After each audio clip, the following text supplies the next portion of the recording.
Hi hello నమస్తే welcome to my channel. ఎలా ఉన్నారు అందరూ బాగున్నారా? ఈరోజు వీడియో ఏంటంటే ఇన్స్టెంట్ కేక్ ఎలా తయారు చేయాలి అంటే మైదా లేకుండా ఎగ్స్ లేకుండా అసలు గ్యాస్ కూడా యూజ్ చేయకుండా ఇన్స్టెంట్ కేక్ బ్రెడ్తో ఎలా తయారు చేయాలో ఈ వీడియోలో నేర్చుకుందాం. ఇంకెందుకు లేట్, స్టార్ట్ చేసేద్దామా?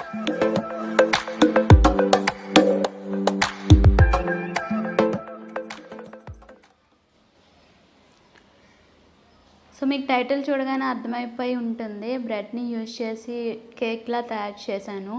ఎందుకంటే పిల్లలు ఉట్టి బ్రెడ్ తినడానికి ఇష్టపడరు. జామ్ ఇంట్లోనే ఉంటుంది. మహా అయితే ఆస్ని అయితే ఓన్లీ జామ్తోని, లేదు అంటే రోస్ట్ చేసి ఇస్తాను, హనీతో తింటుంది.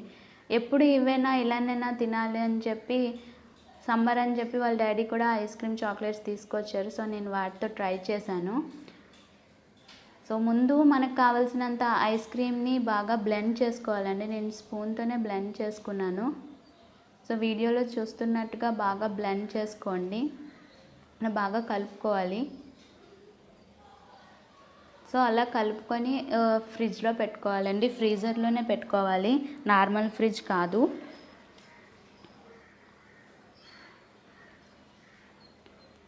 తర్వాత ఇంకో బౌల్లోకి నేను సపరేట్గా జామ్ తీసుకున్నాను.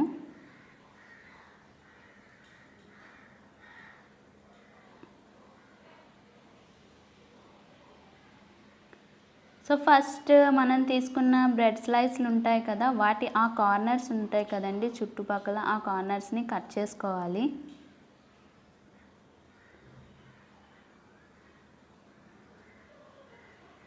మొత్తం 4 సైడ్స్ కూడా కట్ చేసుకోవాలి.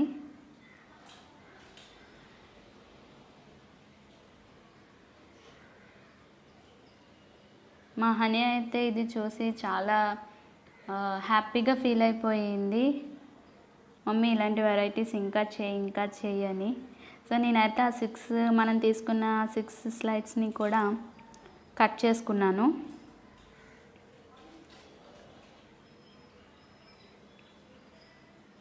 నెక్స్ట్ నేను ఒక ప్లేట్ పెట్టుకొని ప్రతి స్లైడ్కి టాప్లో నేను జామ్ అన్నది అప్లై చేశానండి.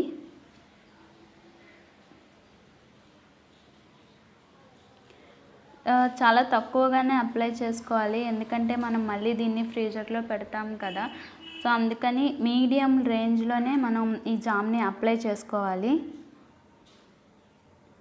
అప్లై చేసుకొని నేను తీసుకున్న ఆ ప్లేట్లో సెంటర్లో ప్లేస్ చేసుకున్నాను.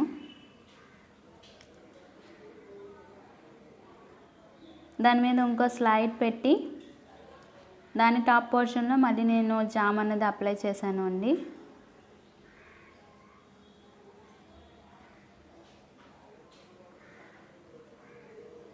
ప్రతిసారి బేకరీకి వెళ్తే కేక్స్ కొనమని పిల్లలు చాలా అల్లరి పెడుతూ ఉంటారు. అందులో వేసే మైదా అంత మంచిది కాదు మన స్టమక్కి. అందులోని పిల్లలకి ఇంకా ఎఫెక్ట్ అవుతుంది. కాబట్టి ఇంట్లోనే ఉండే ఇలాంటి ఇంగ్రీడియంట్స్ మొత్తం ఇంట్లోనే రెడీ చేసుకుంటే హ్యాపీగా ఉంటుంది. అలాగే వాళ్ళు తింటున్నప్పుడు మనకి కాంప్లిమెంట్స్ వస్తే ఇంకా హ్యాపీగా ఉంటుంది. నాకైతే దీనికి చాలా కాంప్లిమెంట్స్ వచ్చాయి. మా తమ్ముడు అలాగే మా హస్బెండ్, మా ఇద్దరు పిల్లలు మెయిన్ అయితే చాలా హ్యాపీగా తిన్నారు.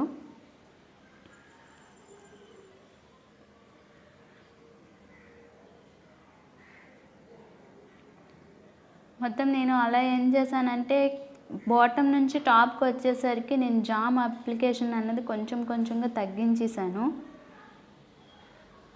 ఎందుకంటే ఇప్పుడు మనం బ్లెండ్ చేసుకున్న ఐస్ క్రీమ్ని అప్లై చేస్తాం కదా, మళ్ళీ ఆ రెండింటికి టేస్ట్ అనేది కుదురుతుందో లేదో అన్నది తెలియక నేను పైన చాలా తక్కువే అప్లై చేశాను. అంత ఎక్కువ అయితే స్టార్టింగ్లో అప్లై చేసినంత అయితే అప్లై చేయలేదు నేను.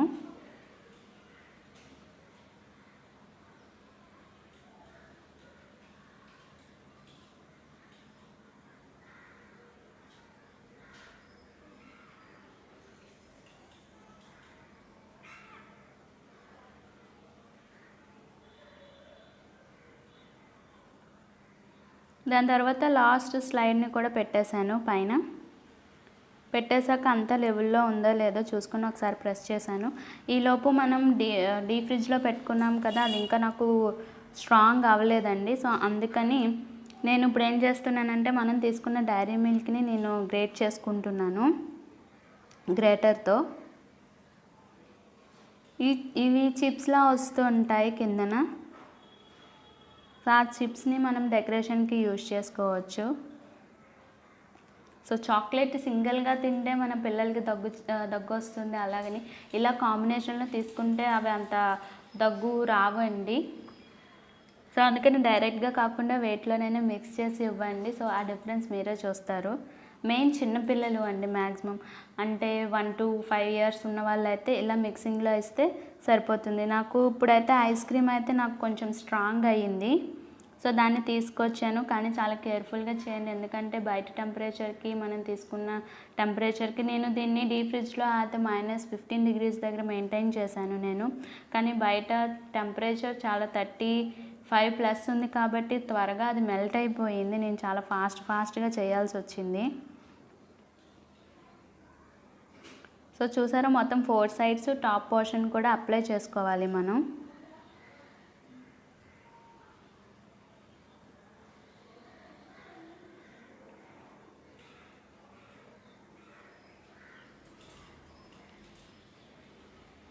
అంటే మనం అప్లై చేసిన జామ్ అలా ఏమీ కనిపించకుండా ఐస్ క్రీమ్ని అప్లై చేయాలి మొత్తం 4 sides టాప్ నుంచి.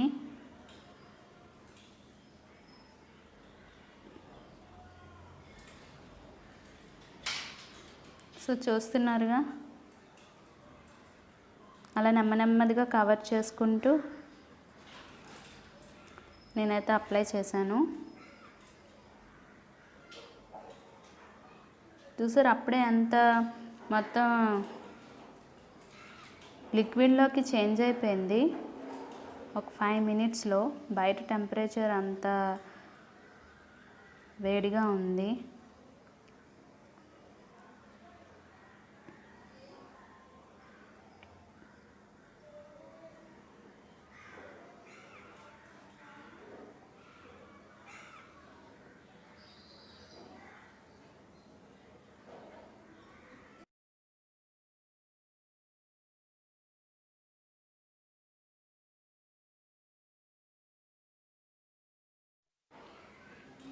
అయితే నైఫ్తో అంత ఈజీగా అప్లై చేయడం రావట్లేదు. కార్నర్స్ అయితే అప్లై చేసేసాను. సో టాప్ పోర్షన్లో ఇంక రిమైనింగ్ ఐస్ క్రీమ్ అంతటినీ కూడా నేను అలా అప్లై చేసేసాను స్పూన్తో, మొత్తం జామ్ ఏది కనపడకుండా. సో దీని తర్వాత మనం గ్రేట్ చేసుకున్నాం కదా చాక్లెట్ చిప్స్ ఉన్నాయి కదా, డైరీ మిల్క్ చాక్లెట్ చిప్స్ని ఇలా 4 sides నేను అప్లై చేశాను. సో చూడండి ఎంత బాగుందో కదా, నిజంగా కేక్లోనే కనిపిస్తుంది.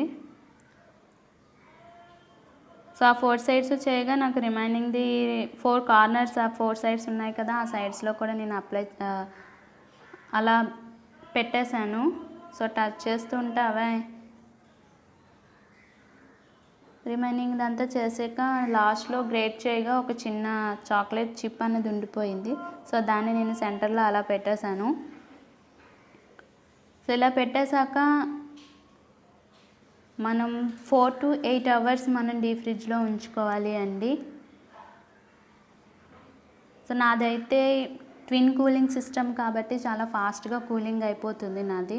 సో నేనైతే రేంజ్ అన్నది నేను పెట్టుకోవచ్చు. నాది మినిమం రేంజ్ -15 degrees నా రిఫ్రిజిరేటర్ది. సో అందుకని నేను 3 hours తీసేసాను బయటకి, ఇంకా చాలా గట్టిగా అయిపోతుందని చెప్పి. సో అలా డీప్ ఫ్రిడ్జ్ నుంచి తీసాక హనీతో పైన అలా డెకరేట్ చేసుకున్నాను, జస్ట్ అలా పోర్ చేశాను. సో చూడటానికి చూసారా, నాకైతే పేస్ట్రీ తిన్న టేస్ట్ అయితే వచ్చింది.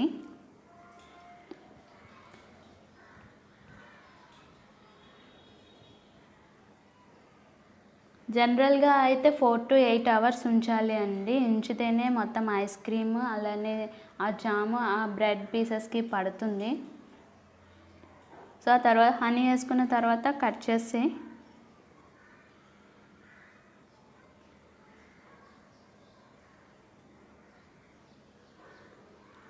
చేసాక నేను చూపిస్తాను ఆ పీస్ ఎలా ఉందో. చూడండి,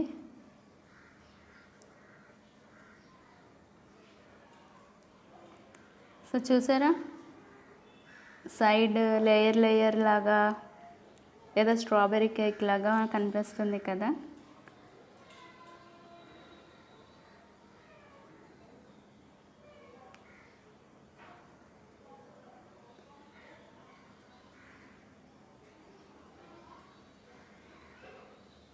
సో అంతే, చాలా సింపుల్. సో చూసారు కదా ఫ్రెండ్స్, చాలా సింపుల్గా స్టెప్ బై స్టెప్ చాలా నీట్గా చూపించాను. సో మీరు కూడా ట్రై చేయండి. ట్రై చేసి నాకు కింద కామెంట్ సెక్షన్లో కామెంట్ చేయండి టేస్ట్ ఎలా ఉంది ఏంటి అన్నది. సో ఫ్రెండ్స్, ఇది వీడియో నచ్చితే కనుక లైక్ చేయండి, షేర్ చేయండి. అలాగే ఫస్ట్ టైం కనుక చూస్తున్నట్టయితే సబ్స్క్రైబ్ చేసుకోండి. Thank you for watching.